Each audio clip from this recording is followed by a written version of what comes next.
നമുക്കറിയാം, ഈ വടക്കേ ഇന്ത്യൻ സ്റ്റേറ്റുകളിൽ തെരഞ്ഞെടുപ്പ് കഴിഞ്ഞപ്പോ അധികാരത്തിൽ BJP ഇതര ഗവൺമെന്റുകൾ വന്ന സന്ദർഭത്തിൽ തന്നെ ഈ രാജ്യത്തോട് പ്രതിബദ്ധതയുള്ള എല്ലാവരും പറഞ്ഞതാണ്, BJP-കാരൻ ഈ രാജ്യത്ത് ഒരു വർഗീയ കലാപം സൃഷ്ടിക്കും, ഈ രാജ്യത്ത് അങ്ങോളം ഇങ്ങോളം ഒരു വർഗീയ കലാപത്തിന് അവർ തുടക്കം കുറിക്കും, അല്ലെങ്കിൽ ഒരു ഇന്ത്യ പാക് യുദ്ധമുണ്ടാകും. കാരണം അത്തരം ഒരു സാഹചര്യം വന്നാൽ ഈ പ്രശ്നങ്ങളിൽ നിന്ന് ജനങ്ങളുടെ ശ്രദ്ധ തിരിയും, വല്ലാത്തൊരു ദേശീയ ഭ്രാന്ത് സൃഷ്ടിക്കപ്പെടും, തങ്ങൾക്ക് അധികാരത്തിലെത്താൻ എളുപ്പമാകുമെന്ന് അവർക്ക് മനസ്സിലാകും. പ്രിയമുള്ളവരെ, നിങ്ങൾ ചിന്തിച്ചു നോക്കി, നിങ്ങൾക്ക് ഓർമ്മയുണ്ടാകും, തെരഞ്ഞെടുപ്പ് വെളിപ്പാട് അകലെ വന്നു നിന്നപ്പോ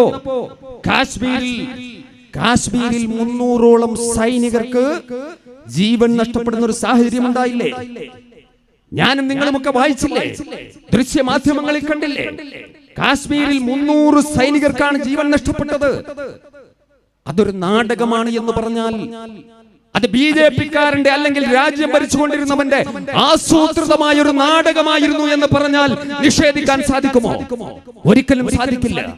വളരെ തന്ത്രപ്രധാനമായ ഒരു കേന്ദ്രത്തിൽ നമുക്കറിയാം, ഒരു ഈച്ച പോലും അവിടെ പറക്കണമെങ്കിൽ സൈനികരുടെ അറിവില്ലാതെ സാധിക്കാത്ത ഒരു സാഹചര്യത്തിൽ എന്തുകൊണ്ട് 300ഓളം സൈനികർക്ക് ജീവഹാനി സംഭവിച്ചു? ആസൂത്രിതമായിരുന്നു.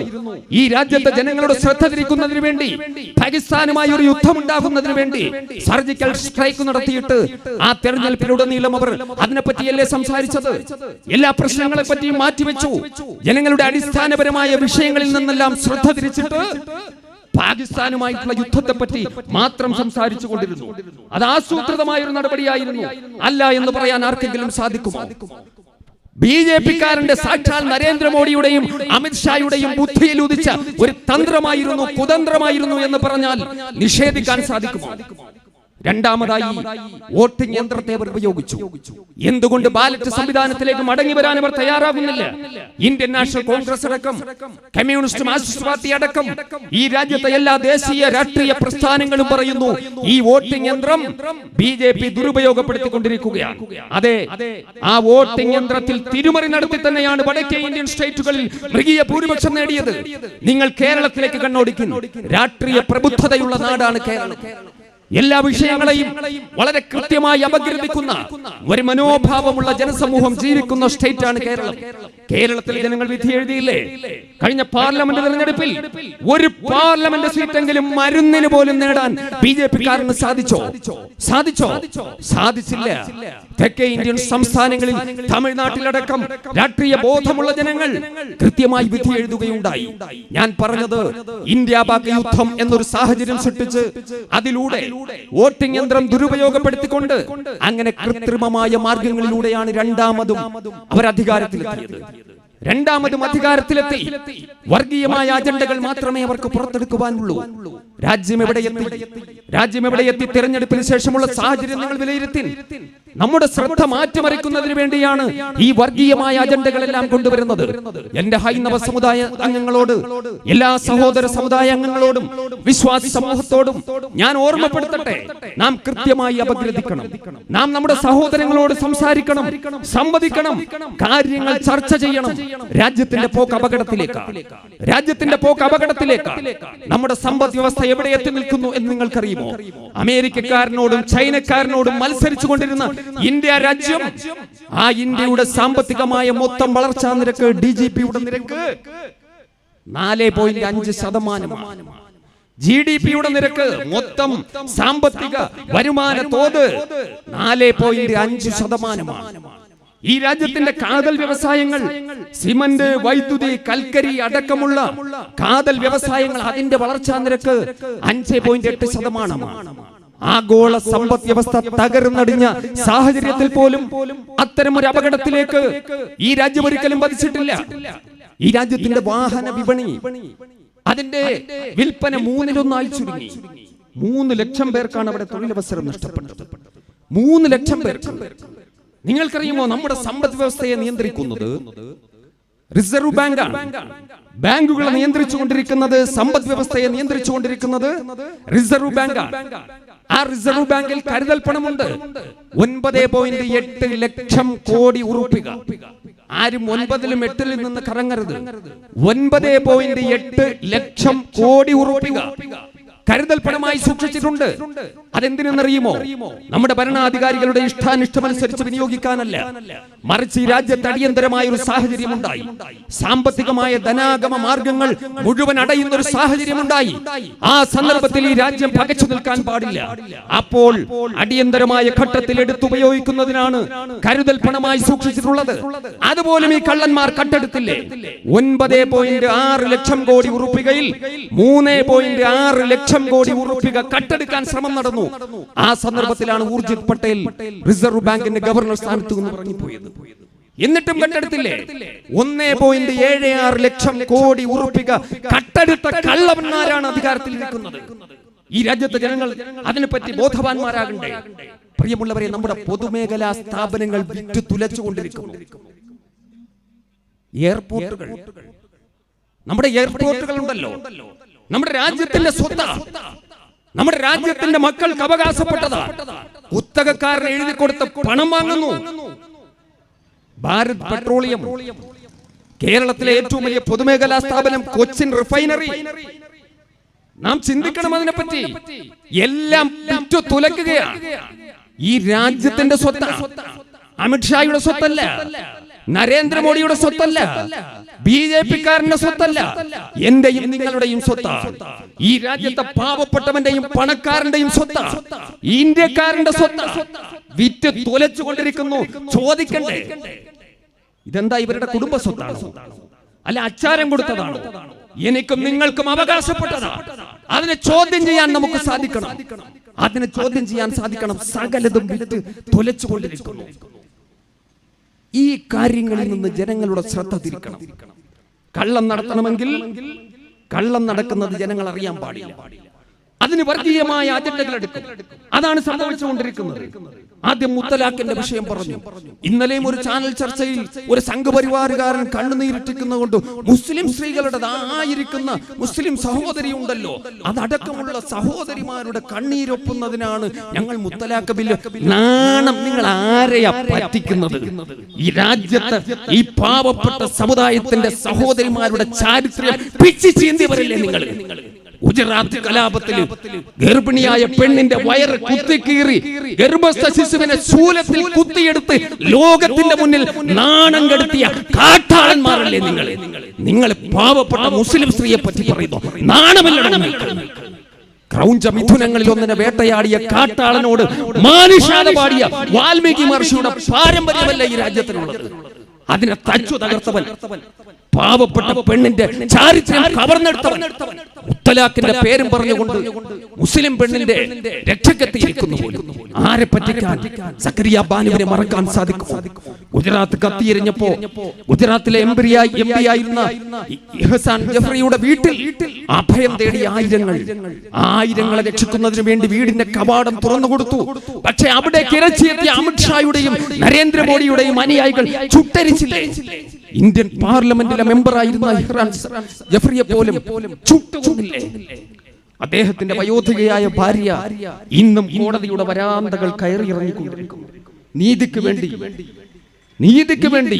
അപ്പോഴാണ് പറയുന്നത് മുസ്ലിം സ്ത്രീയുടെ കണ്ണീരൊപ്പാൻ വന്നു. ലജ്ജയില്ലേ നിങ്ങൾക്ക് പറയാൻ? മുത്തലാഖ്. അതിനുശേഷം കാശ്മീരിന്റെ 370-ാം വകുപ്പ് റദ്ദാക്കുന്നു. 370-ാം വകുപ്പ് റദ്ദാക്കുന്നു. റദ്ദാക്കലാണല്ലോ ഇവരുടെ പരിപാടി. സ്വാതന്ത്ര്യം റദ്ദു ചെയ്യുക, അവകാശങ്ങൾ റദ്ദു ചെയ്യുക. കാരണം ഇവർ സ്വാതന്ത്ര്യത്തിനെതിരാണ്, ഇവർ വെളിച്ചത്തിനെതിരാണ്. ഇരുട്ടിന്റെ ശക്തികളാണ് സ്വാതന്ത്ര്യത്തെയും മനുഷ്യാവകാശങ്ങളെയും റദ്ദു ചെയ്യുന്നത്. അതാണ് അവരുടെ നടപടി. കാശ്മീരിലെ ജനങ്ങളെ മുഴുവൻ ബന്ദികളാക്കി വെച്ചിരിക്കുന്നു. ഒരു കാര്യം ഓർമ്മപ്പെടുത്തട്ടെ, അത്തരം ഹീനമായൊരു നടപടി നടന്നപ്പോ ഈ രാജ്യത്ത് പ്രതിഷേധത്തിന്റെ അലകടൽ ഉയർന്നില്ല. എന്തുകൊണ്ട്? ജനങ്ങളെ തെറ്റിദ്ധരിപ്പിക്കുകയായിരുന്നു. കാശ്മീർ എന്ന് കേട്ടാൽ ആരെങ്കിലും ശബ്ദിച്ചു പോയാൽ രാജ്യദ്രോഹ കുറ്റം എന്നാണ് പറയുന്നത്. പക്ഷെ ഒരു കാര്യം പറയട്ടെ, ജമാഅത്ത് ഫെഡറേഷന്റെ പ്ലാറ്റ്ഫോമിൽ നിന്നുകൊണ്ട് അർത്ഥശങ്കയില്ലാത്തവണ്ണം ഞാൻ പ്രഖ്യാപിക്കുകയാണ്, കാശ്മീർ എന്ന് പറഞ്ഞാൽ ഇന്ത്യയുടെ അവിഭാജ്യ ഘടകമാണ് കാശ്മീർ. പക്ഷേ അത് കാശ്മീരിലെ മണ്ണ് മാത്രമല്ല, കാശ്മീരിലെ മുഴുവൻ ജനങ്ങളും ഉൾക്കൊള്ളുന്നതാണ് കാശ്മീർ എന്ന് പറയുന്നത്. ഇന്ത്യ എന്ന് പറഞ്ഞാൽ കന്യാകുമാരി മുതൽ കാശ്മീർ വരെയുള്ള ഭൂവിഭാഗവും അവിടുത്തെ ജനങ്ങളും അവിടുത്തെ സംസ്കൃതികളുമാണ്. അത് മനസ്സിലാക്കാൻ അധികാരികൾക്ക് തയ്യാറാകണം. അധികാരികൾ തയ്യാറാകും. ജനങ്ങളെ ബന്ദികളാക്കി വെച്ചിരിക്കുന്നു. ഹോസ്പിറ്റലിൽ പോകാൻ കഴിയുന്നില്ല, വിദ്യാഭ്യാസം നേടാൻ കഴിയുന്നില്ല. 3 മുഖ്യമന്ത്രിമാരല്ലേ വീട്ടുതടങ്കലിൽ കഴിയുന്നത്? 3 മുഖ്യമന്ത്രിമാർ എത്രയോ മാസങ്ങളായി. ആ നിയമം ചുട്ടെടുത്തത് മുതൽ അവർ വീട്ടുതടങ്കലിലാണ്. അവിടേക്ക് ദേശീയ നേതാക്കന്മാരെ കടത്തിവിടുന്നില്ല. രാഹുൽ ഗാന്ധിക്ക് പോകാനുണ്ടായ തടസ്സം ഞാനും നിങ്ങളും കണ്ടതാ. CPM-ന്റെ ജനറൽ സെക്രട്ടറി സീതാറാം യെച്ചൂരി, യൂസുഫ് തരിഗാമി എന്ന് പറയുന്ന മുൻ MP, അദ്ദേഹം വളരെ രോഗം കൊണ്ട് ബുദ്ധിമുട്ടുന്ന മനുഷ്യനാണ്. ചികിത്സ നിഷേധിക്കപ്പെട്ട് മരണത്തെ മുഖാമുഖം കണ്ട സന്ദർഭത്തിൽ പോലും അദ്ദേഹത്തിന് എന്തു സംഭവിച്ചു എന്നറിയാൻ സാധിക്കാത്ത ഒരു സന്ദർഭം. അവസാനം കോടതികൾ കയറിയിറങ്ങിയതിനു ശേഷമാണ് സീതാറാം യെച്ചൂരിക്ക് പോലും അവിടെ പോകാൻ സാധിച്ചത്. അങ്ങനെ കാശ്മീരിനെ ബന്ദികളാക്കി വെച്ചു. ഓരോരോ നിയമങ്ങൾ ഓരോ ദിവസവും. UAPA കരിനിയമം, ആ കരിനിയമങ്ങൾക്ക് ശക്തി കൂട്ടുന്നു. സ്വാതന്ത്ര്യത്തെ റദ്ദ് ചെയ്യുക, അവകാശങ്ങൾ റദ്ദ് ചെയ്യുക, കരിനിയമങ്ങൾ. UAPA നമുക്കറിയാം. ഈ രാജ്യത്തിന്റെ ഭരണഘടന എന്താ പറയുന്നത്? നാം മനസ്സിലാക്കണം. ഭരണഘടന പറയുന്നത് ഒരു മനുഷ്യന്റെ മേൽ ഒരു കുറ്റം ആരോപിക്കപ്പെട്ടാൽ ആ കുറ്റം തെളിയിക്കുമ്പോഴാണ് കുറ്റവാളിയായി. പക്ഷെ കരിനിയമങ്ങൾ അങ്ങനെയല്ല. UAPA ആരോപിക്കപ്പെട്ട് കഴിഞ്ഞാൽ അദ്ദേഹം കുറ്റവാളിയാണ്. അദ്ദേഹം നിരപരാധിയാണെന്ന് സ്വയം തെളിയിച്ചു കൊള്ളണം. അതിന്റെ ഇരയാണല്ലോ അബ്ദുൽ നാസർ മഅദനി. ഞാൻ ഈ ശാസ്താംകോട്ടയുടെ മണ്ണിൽ നിന്നുകൊണ്ട് സംസാരിക്കുമ്പോ ഇന്ത്യൻ ഭരണഘടന ഈ രാജ്യത്തെ പൗരന്മാർക്ക് ഉറപ്പ് നൽകുന്ന പൗരാവകാശത്തിന്റെ, ആ പൗരാവകാശ ലംഘനത്തിന്റെ ജീവിക്കുന്ന രക്തസാക്ഷിയല്ലേ അബ്ദുൽ നാസർ മഅദനി? കരിനിയമത്തിന്റെ ഇരയാ. മഅദനിയുടെ ജന്മം കൊണ്ട് പവിത്രമായ മണ്ണാണ് ഈ ശാസ്താംകോട്ടയുടെ മണ്ണ്. ആരും സംശയിക്കണ്ട. പ്രിയമുള്ളവരെ, നരകയാതന അനുഭവിച്ചുകൊണ്ടിരിക്കുകയല്ലേ? എത്ര വർഷമാണ്?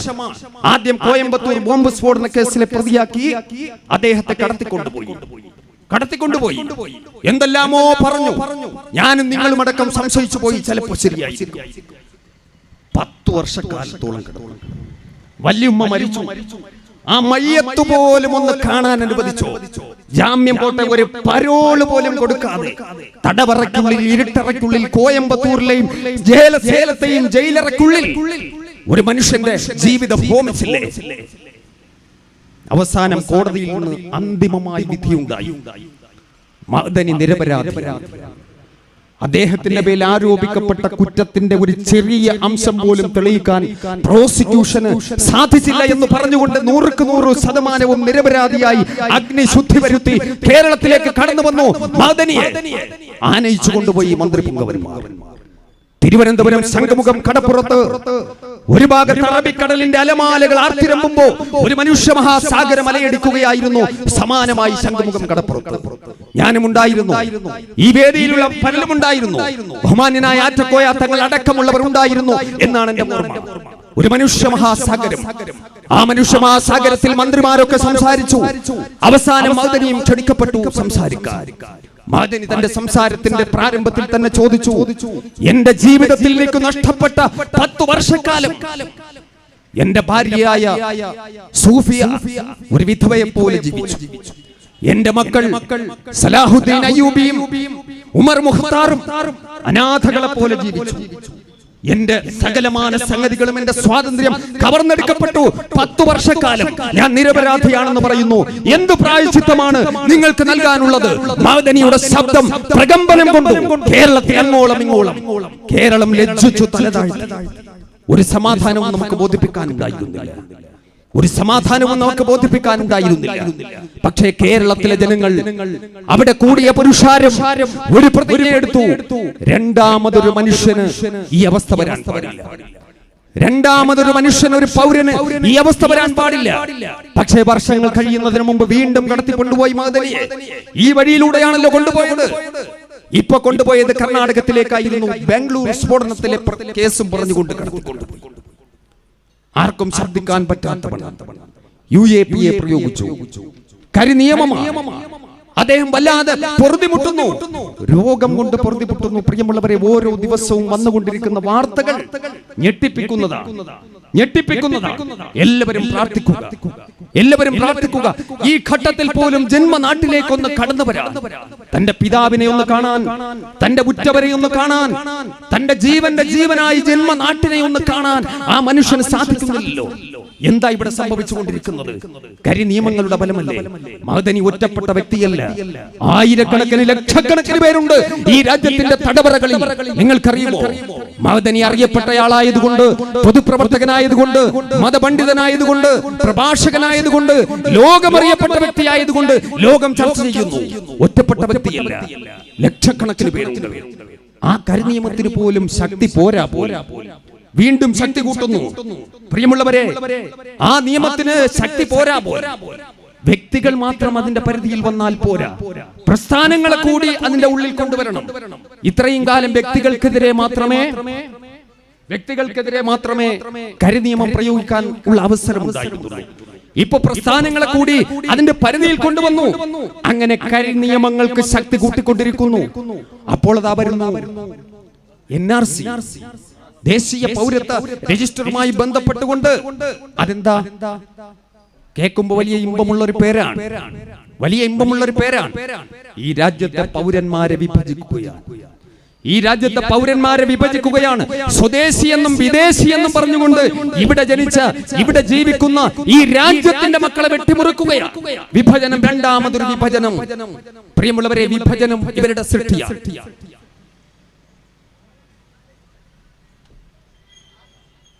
എപ്പോഴും വിഭജനത്തെ പറ്റി പറയുമ്പോൾ അതിന്റെ ഉത്തരവാദിത്തം മുസ്ലിം സമുദായത്തിന്റെ മേൽ കെട്ടിവെക്കുന്നു, അല്ലെങ്കിൽ മുസ്ലിം ലീഗിന്റെ മേൽ കെട്ടിവെക്കുന്നു, മുഹമ്മദ് അലി ജിന്നയ്ക്ക് മേൽ കെട്ടിവെക്കുന്നു. ഈ വിഭജനം എങ്ങനെ വന്നു എന്ന് നിങ്ങൾക്കറിയാം. ആദ്യമായി ആരാ വിഭജനത്തെ പറ്റി പറഞ്ഞത്? 1895-ൽ ഹിന്ദു മഹാസഭയുടെ നേതാവായിരുന്ന ഭായി പരമാനന്ദ് ആണ് ഇന്ത്യയിൽ ഹിന്ദു മുസ്ലിം പ്രശ്നങ്ങളുടെ പ്രശ്നം പരിഹരിക്കുന്നതിന് വേണ്ടി ഇന്ത്യ വിഭജിക്കലാണ് പരിഹാരമെന്ന് ആദ്യമായി പറഞ്ഞത് ഭായി പരമാനന്ദാണ്. ആർക്കെങ്കിലും നിഷേധിക്കാൻ സാധിക്കുമോ? പ്രിയമുള്ളവരെ, അതിനുശേഷം 1935-ൽ സവർക്കറാണ് ഈ വിഭജനത്തിന്, ഇന്ത്യ വിഭജനത്തിന് ഉത്തരവിട്ടത്. വിഭജനം ഒരു യാഥാർത്ഥ്യമായി കഴിഞ്ഞപ്പോ ആ പ്രഖ്യാപനം നടത്തുവാൻ മുഹമ്മദ് അലി ജിന്ന തയ്യാറായില്ല. മുഹമ്മദ് അലി ജിന്നയ്ക്ക് വേണ്ടി സംസാരിച്ചത് ബ്രിട്ടീഷ് വൈസ്രോയി ആയിരുന്നു. അതാണ് ചരിത്രം. വിഭജനവും ഈ ഭ്രാന്തന്മാരുടെ സൃഷ്ടിയാണ്. ആ വിഭജനം കൊണ്ടും അവർ സംതൃപ്തരായില്ല. വീണ്ടും ഈ രാജ്യത്തെ വിഭജിക്കണം, വീണ്ടും ഈ രാജ്യത്തെ പൗരന്മാരെ വിഭജിക്കണം. അതാണ് ഇപ്പോൾ സംഭവിച്ചുകൊണ്ടിരിക്കുന്നത്. നമുക്കറിയാം, ആസാമിന്റെ പ്രശ്നത്തെ സംബന്ധിച്ചിടത്തോളം അവിടെ ബംഗ്ലാദേശുമായി ബന്ധപ്പെട്ട ചില അഭയാർത്ഥി പ്രവാഹങ്ങളുണ്ട്. ശരിയാണ്, അഭയാർത്ഥി പ്രവാഹമുണ്ട്. അതുമായി ബന്ധപ്പെട്ട അവിടെ സമരങ്ങൾ നടന്നു, വിദ്യാർത്ഥി പ്രക്ഷോഭങ്ങൾ നടന്നു. ആ വിദ്യാർത്ഥി പ്രക്ഷോഭങ്ങൾക്കൊടുവിൽ ആ വിദ്യാർത്ഥി പ്രസ്ഥാനങ്ങളുമായി ഒരു കരാറിൽ ഒപ്പിട്ടു. അതിലെന്താ പറഞ്ഞത്? 1971 മാർച്ച് മാസം 24-ാം തീയതി വരെ ഇന്ത്യയിലെത്തിയ അല്ലെങ്കിൽ ആസാമിലെത്തിയ എല്ലാവർക്കും അവിടെ തങ്ങാം, അവരുടെ പൗരത്വം ഉറപ്പു നൽകാം. അത് പരിശോധിച്ചിട്ട് അതിൽ തീരുമാനമെടുക്കണം എന്നുള്ളതായിരുന്നു ആ ഉടമ്പടി. പക്ഷേ അതിന്റെ പ്രശ്നങ്ങൾ അത് തന്നെ സങ്കീർണമായതിനാൽ നീണ്ടുപോയി. അവസാനം 2014-ൽ ഈ BJP ഗവൺമെന്റ് അധികാരത്തിൽ വന്നപ്പോ അവരുടെ ദുഷ്ടലാക്ക് നമുക്കറിയാം. വർഗീയമായ കണ്ണിലൂടെയാണ് ഈ പ്രശ്നങ്ങളെയൊക്കെ കാണുന്നത്, മതേതരത്വത്തിന്റെ കണ്ണിലൂടെയല്ല. അങ്ങനെയാണെങ്കിൽ നമുക്ക് പ്രശ്നം ഉണ്ടാക്കേണ്ട കാര്യമില്ലായിരുന്നു. ഇന്ത്യയിലെ അഭയാർത്ഥി പ്രശ്നത്തെ മതേതരത്വത്തിന്റെ കണ്ണിലൂടെയാണ് നോക്കിക്കണ്ടതെങ്കിൽ ആരും ശബ്ദമുയർത്തില്ലായിരുന്നു. പക്ഷേ വർഗീയമായ കണ്ണിലൂടെയാണ് ഇവർ ഈ വിഷയത്തെ നോക്കിക്കാണുന്നത്. അതുകൊണ്ടാണ് NRC-യുമായി ബന്ധപ്പെട്ട തെളിവെടുപ്പുകളും മറ്റും നടക്കുമ്പോ ഒരു സമുദായത്തെ മാത്രം ലക്ഷ്യം വെച്ചത്. അവിടുത്തെ മുസ്ലിം സമുദായത്തിന്റെ അംഗങ്ങളെ സംബന്ധിച്ചിടത്തോളം റെക്കോർഡുകളുമായി ഹാജരാകാൻ 500-600 കിലോമീറ്ററുകൾക്ക് അപ്പുറത്തേക്ക് ഹാജരാകാൻ തലേ ദിവസമാണ് നോട്ടീസ് കിട്ടുന്നത്. ആസാമിലെ ജനങ്ങൾക്ക് നിങ്ങൾ അറിയുമോ? നിങ്ങൾ ഇവിടെയുള്ള പൗൾട്രി ഫാമുകളിലേക്ക് ഒന്ന് കടന്നു ചെല്ലും, ഇവിടെയുള്ള റെസ്റ്റോറന്റുകളിലേക്ക് കടന്നു ചെല്ലും. നമുക്ക് അന്യ സംസ്ഥാന തൊഴിലാളികളെ കാണാം, ആസാമികളെ കാണാം, പട്ടിണി പാവങ്ങൾ. അവരുടെ ഗൾഫാണ് കേരളം. അതുപോലെ ഇന്ത്യയിലെ പല സ്റ്റേറ്റുകളിലും ജീവിതത്തിന്റെ രണ്ടറ്റം കൂട്ടിമുട്ടിക്കുന്നതിന് വേണ്ടി നെട്ടോട്ടമോടുന്ന പാവപ്പെട്ട ആസാമികൾ. ആ ആസാമികൾക്ക് റെക്കോർഡുകളുമായി ഹാജരാകാൻ തലേ ദിവസമാണ് മുസ്ലിം സമുദായത്തിന്. ബാക്കിയുള്ളവർക്ക് കൃത്യസമയത്തൊക്കെ അറിയിപ്പ് കിട്ടും. അങ്ങനെയാണ് ആ വിഷയത്തെ അവർ കണ്ടത്. അവസാനം ഈ ഓഗസ്റ്റ് മാസത്തിൽ അതിന്റെ തെളിവെടുപ്പ് പൂർത്തിയായി. 19 ലക്ഷം പേർ പുറത്ത്. അമിത്ഷായും കൂട്ടാളികളും വിചാരിച്ചു ഇതെല്ലാം മുസ്ലിങ്ങളാണ്. അങ്ങനെയാണല്ലോ കെണിയൊരുക്കിയത്. പക്ഷെ സംഭവിച്ചത് മറിച്ചായിരുന്നു. 14 ലക്ഷം പേരും മുസ്ലിങ്ങളല്ലാത്തവർ. 14 ലക്ഷം പേരും മുസ്ലിങ്ങളല്ലാത്തവർ. ഉടൻ വന്നു അമിത്ഷായുടെ പ്രഖ്യാപനം. ആരും ഭയക്കണ്ട, പുതിയൊരു ഭേദഗതി വരാൻ പോകുന്നു. ദേശീയ പൗരത്വ ഭേദഗതി ബിൽ അവതരിപ്പിക്കും.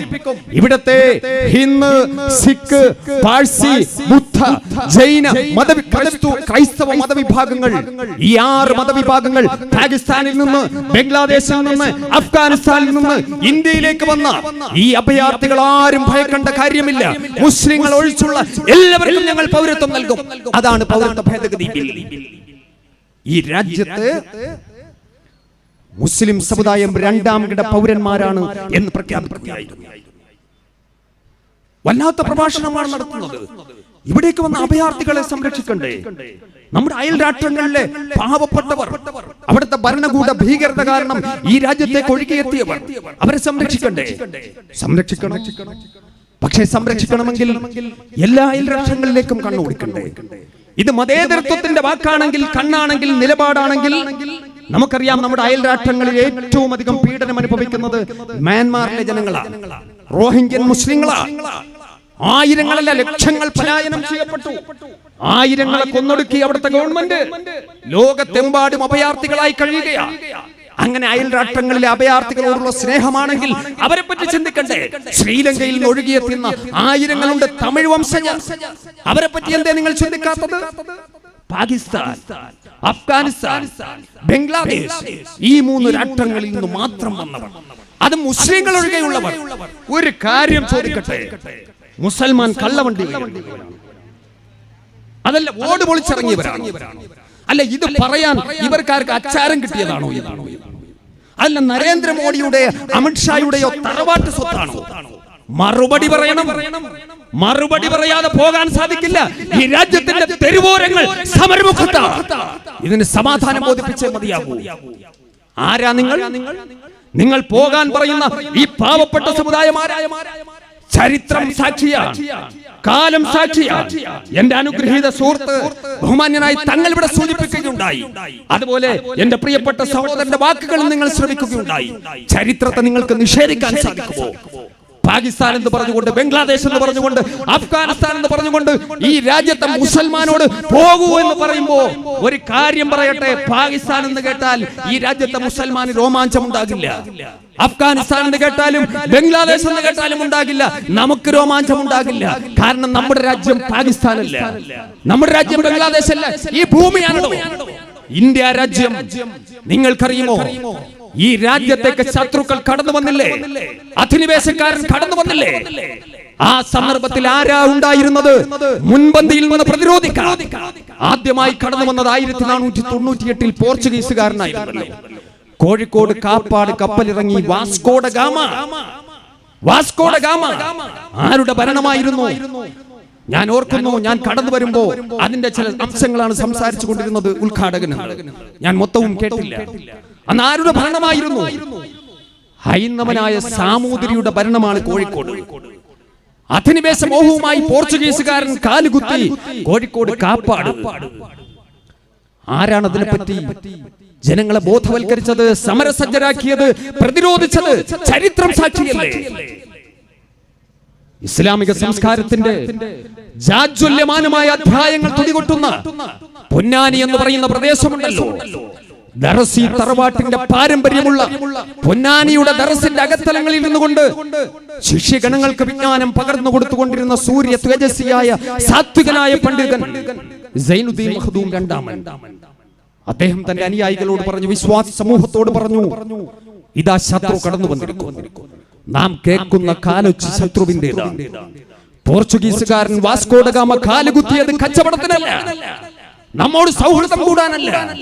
പിന്നെയോ ഈ രാജ്യത്തിന്റെ മാനം കവർന്നെടുക്കാൻ, ഈ രാജ്യത്തിന്റെ സഹോദരിമാരുടെ ചാരിത്രം കവർന്നെടുക്കാൻ, ഈ രാജ്യത്തിന്റെ സമ്പത്തും ഈ രാജ്യത്തിന്റെ സകലമാന സംസ്കാരങ്ങളും കൊള്ളയടിക്കാൻ ശത്രുവിന്റെ കാലൊച്ചയാണ് കേൾക്കുന്നത്. അതിനെ പ്രതിരോധിക്കാൻ സന്നദ്ധമാകണമെന്ന് അനുയായികളോട് ആഹ്വാനം ചെയ്തപ്പോഴല്ലേ തുഹ്ഫത്തുൽ മുജാഹിദീൻ രചിക്കപ്പെട്ടത്?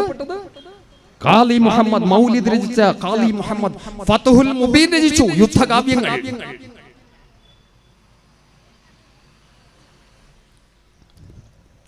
പോരാട്ടത്തിന്റെ പടയോട്ടത്തിന്റെ വീരഗാഥകളാണ് രചിക്കപ്പെട്ടത്. ജനങ്ങൾ സമരസജ്ജരായി. ഉജ്ജ്വലമായ പോരാട്ടം.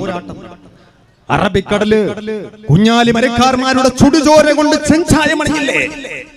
ആ സന്ദർഭത്തിലാണ് സാമൂതിരി കോഴിക്കോട് കടപ്പുറത്ത് വന്നുകൊണ്ട് പറഞ്ഞത്, ഹൈന്ദവ സമുദായമേ, അരയ സമുദായമേ, നിങ്ങൾ ഈ വാക്കുകളൊന്ന് ശ്രദ്ധിക്കണം.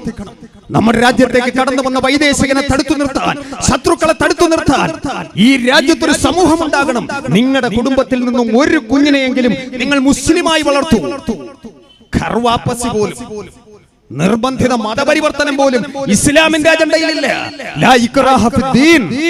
ദീനിൽ മതത്തിന്റെ കാര്യത്തിൽ സമ്മർദ്ദമില്ല. അതാണോ ഇസ്ലാമിന്റെ നിലപാട്? അതാണ് ഇസ്ലാമിന്റെ നിലപാട്.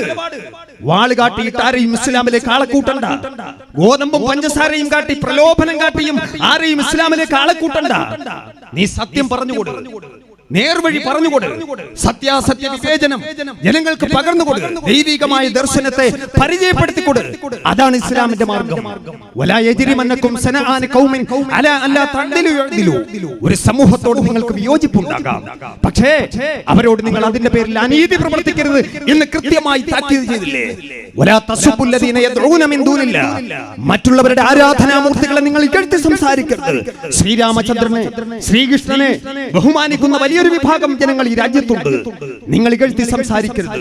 ക്രൈസ്തവ മക്കൾ വളരെയധികം പ്രാധാന്യത്തോടു കൂടി കാണുന്ന യേശു ക്രിസ്തുവിനെ നിങ്ങൾ ഇകഴ്ത്തി സംസാരിക്കരുത്. അതാണോ ഇസ്ലാമിന്റെ കാഴ്ചപ്പാട്? അതാണ് ഇസ്ലാമിന്റെ കാഴ്ചപ്പാട്. അതാണ് ഇസ്ലാമിക ദർശനം. അല്ലാതെ ഇവിടെ നിർബന്ധിപ്പിച്ചു അതേ പ്രകാരം തന്നെ പ്രലോഭനത്തിലൂടെയും ഇസ്ലാമിലേക്ക് ആളെ കൂട്ടിയിട്ടില്ല. ഇസ്ലാമിലേക്ക് ആളെ കൂട്ടിയിട്ടില്ല. അങ്ങനെ കൂട്ടാൻ പാടുമില്ല. അത് ഇസ്ലാമിന്റെ നയവും നിലപാടുമല്ല. പക്ഷേ അധിനിവേശത്തെ പ്രതിരോധിക്കുന്നവരാണ്, അധിനിവേശത്തെ എതിർക്കുന്നവരാണ്. അങ്ങനെ ഉജ്ജ്വലമായ പോരാട്ടം നടത്തിയപ്പോഴാണ് സാമൂതിരി പറഞ്ഞത്, നിങ്ങളുടെ കുടുംബത്തിൽ നിന്നും ഒരു കുഞ്ഞിനെയെങ്കിലും മുസ്ലിമായി വളർത്തുക. ചരിത്രമല്ലേ, നിഷേധിക്കാൻ സാധിക്കുമോ? പ്രിയമുള്ളവരെ, അതാണ് മുസൽമാന്റെ ചരിത്രം. ഉജ്ജ്വലമായ പോരാട്ടം നടത്തും. എണ്ണമറ്റ പോരാട്ടങ്ങൾ, അതിന്റെ വിശദാംശങ്ങളിലേക്ക് ഞാൻ കടന്നു പോകുന്നില്ല. ഈ രാജ്യത്തെ ഹൈന്ദവനും, ഈ രാജ്യത്തെ മുസൽമാനും, ഈ രാജ്യത്തെ ക്രൈസ്തവനും, ഈ രാജ്യത്തെ സകലമായ മനുഷ്യരും, ഈ രാജ്യത്തെ അടിസ്ഥാന ജനവിഭാഗങ്ങളും അടക്കം ബ്രിട്ടീഷുകാരനെതിരെ സന്ധിയില്ലാ സമരം നടത്തുകയായിരുന്നു. ഉജ്ജ്വലമായ പോരാട്ടം. പക്ഷേ ഇവരെവിടെയായിരുന്നു? ഈ ഇരുട്ടിന്റെ ശക്തികൾ എവിടെയായിരുന്നു? ഈ അമിത്ഷായുടെയും നരേന്ദ്രമോദിയുടെയും യുദ്ധജന്മാരെവിടെയായിരുന്നു? ചരിത്രത്തെ നിഷേധിക്കാൻ നിങ്ങൾക്ക് സാധിക്കുമോ? എന്റെ പ്രിയപ്പെട്ട സഹോദരൻ ഒരു കവിതാ ശകലം ഇവിടെ ഉദ്ധരിക്കുന്നത് ഞാൻ കേട്ടു. പ്രിയമുള്ളവരെ, ബ്രിട്ടീഷുകാരന്റെ ഷൂ നക്കിയ ആ തഴമ്പ് നിങ്ങളുടെ നാവുകളിൽ മാത്രമല്ലേ ഉള്ളൂ. പക്ഷേ ഈ പാവപ്പെട്ട മക്കളുണ്ടല്ലോ, ബ്രിട്ടീഷുകാരന്റെ നിറതോക്കിൽ നിന്നും വന്ന വെടിയുണ്ടകളെ നെഞ്ചകം കൊണ്ട് സ്വീകരിച്ചവരാ. അവൻ ഒരുക്കിയ തൂക്കുമരങ്ങൾ സന്തോഷത്തോടു കൂടി കഴുത്തിലണിഞ്ഞവനാണോ? നിഷേധിക്കാൻ സാധിക്കുമോ? നിങ്ങളുടെ ആചാര്യനുണ്ടല്ലോ, RSSന്റെ ഗ്രന്ഥമായ വിചാരധാര രചിച്ച ഗുരു ഗോൾവാർക്കർ. അദ്ദേഹം എന്താ പറഞ്ഞത്? Don't waste your energy in fighting British enemy, but it used to fight Indian enemy like Muslims, Christians and communists. നിങ്ങളുടെ ഊർജം ബ്രിട്ടീഷുകാരനെതിരെ പ്രയോഗിച്ച് നിങ്ങൾ വേസ്റ്റ് ആക്കി കളയണ്ട. ഈ രാജ്യത്തിന്റെ ആഭ്യന്തര ശത്രുക്കൾ, കമ്മ്യൂണിസ്റ്റുകൾ, ക്രിസ്ത്യാനികൾ, മുസ്ലിങ്ങൾ, അവർക്കെതിരെ നിങ്ങൾ ഉപയോഗിക്കും. അതല്ലേ നിങ്ങൾ പറഞ്ഞത്?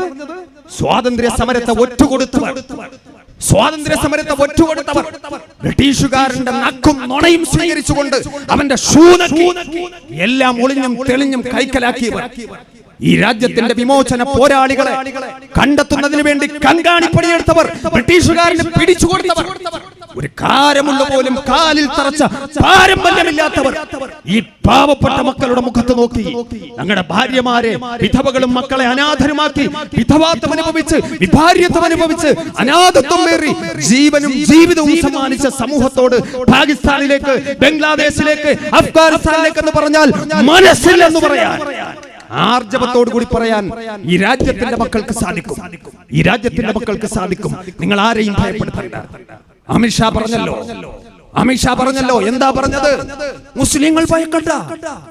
ആർക്കാണോ ഭയം? പാവപ്പെട്ട സഹോദരിമാരുണ്ടല്ലോ. നിങ്ങൾ അലിഗഡ് ജാമിയ മില്ലയിലേക്ക് കടന്നു കയറി നരനായാട്ട് നടത്തിയപ്പോ, ജാമിയ പ്രദേശത്ത് നരനായാട്ട് നടത്തിയപ്പോ നിന്റെയൊക്കെ AK-47 മുന്നിൽ നോക്കി ഗർജിച്ച ആ ഫാത്തിമ എന്ന് പറയുന്ന, ഫാത്തിമ ഹെന്ന എന്ന് പറയുന്ന പെണ്ണിനെ, ലതീദ എന്ന് പറയുന്ന പെണ്ണിനെ സംഘപരിവാരുകാരാ നിനക്ക് കാണാൻ സാധിക്കുമോ? തിരിച്ചറിയാൻ സാധിക്കുമോ? നമ്രൂദിന്റെ തീക്കുണ്ടത്തെ, ഫറോവയുടെ തീറ്റൂരങ്ങളെ, ഉത്തുബത്തിന്റെയും ശൈബത്തിന്റെയും കടന്നാക്രമണങ്ങളെ, എത്രയോ ബുഷുമാരെ, ഏരിയൽ ഷാരോണിനെ കണ്ടവനാണ് ഈ രാജ്യത്തെ ലോകത്തെ വിശ്വാസ സമൂഹം. ഭയം അവരുടെ അജണ്ടയിലില്ല. ചരിത്രം സാക്ഷി, കാലം സാക്ഷി. ആർക്കെങ്കിലും നിഷേധിക്കാൻ സാധിക്കുമോ? ഒരു പെണ്ണിന്റെ മുന്നിൽ പകച്ചുപോയില്ലേ? ഒറ്റപ്പെട്ട സംഭവമല്ല, ഒറ്റപ്പെട്ട ചൂണ്ടുവിരലല്ല, ആയിരക്കണക്കിന് ലക്ഷക്കണക്കിന് ചൂണ്ടുവിരലുകൾ ജാതി മത രാഷ്ട്രീയ സംഘടനാ വ്യത്യാസമില്ലാതെ ഈ രാജ്യത്ത് നിന്നും നിങ്ങൾക്ക് ഉയർന്നു കഴിഞ്ഞു. അതിനെ പ്രതിരോധിക്കാൻ നിങ്ങളുടെ കൂറ്റൻ ടാങ്കറുകൾ കൊണ്ട് സാധിക്കില്ല, നിങ്ങളുടെ AK-47 കൊണ്ട് സാധിക്കില്ല, ഒരായുധം കൊണ്ടും സാധിക്കില്ല.